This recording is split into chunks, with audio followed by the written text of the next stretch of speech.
Transformation of sentence. অর্থ ঠিক রেখে বাক্য পরিবর্তন। Affirmative sentence to negative sentence.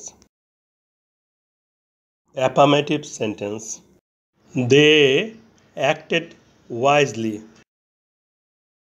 তারা জ্ঞানীর মতন কাজ করেছিল। কাজ করেছিল ক্রিয়াপদ, ইংরেজি অ্যাক্টেড ভার্ব। অ্যাক্ট ভার্বের ফর্মগুলো দেখে নেই। অ্যাক্ট অর্থ কাজ করা, প্রেজেন্ট ফর্ম বা ভার্ব 1। অ্যাক্টেড পাস্ট ফর্ম বা ভার্ব 2। অ্যাক্টেড পাস্ট পার্টিসিপল বা ভার্ব 3। বাক্যে ব্যবহৃত অ্যাক্টেড পাস্ট ফর্ম বা ভার্ব 2, তাহলে এটি পাস্ট ইনডেফিনিট টেন্স। কে কাজ করেছিল? তারা বা they subject. Wisely adverb. Negative করতে অ্যাফার্মেটিভ বাক্যটিকে পুনরায় বসাই।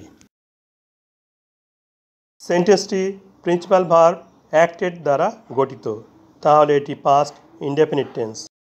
সেন্টেন্সটি পাস্ট ইনডেফিনিট টেন্স হওয়ায় প্রিন্সিপাল ভার্ব এর পূর্বে ডিড নট বসিয়ে নেগেটিভ করতে হবে। Did past form. Did past form হওয়ায় এর পরবর্তী ভার্বটি আর পাস্ট টেন্স হবে না, প্রেজেন্ট ফর্ম হবে। বাক্যের অর্থ ঠিক রেখে নেগেটিভ করতে বাক্যে ব্যবহৃত অ্যাডভার্ব ওয়াইজলি এর বিপরীত শব্দের প্রয়োজন হবে।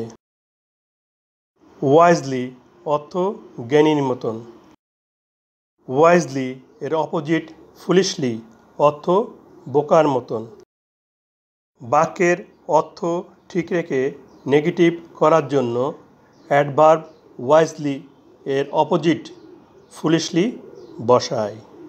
নেগেটিভ বাক্যটি হচ্ছে দে ডিড নট অ্যাক্ট ফুলিশলি। তারা বোকার মতন কাজ করেনি।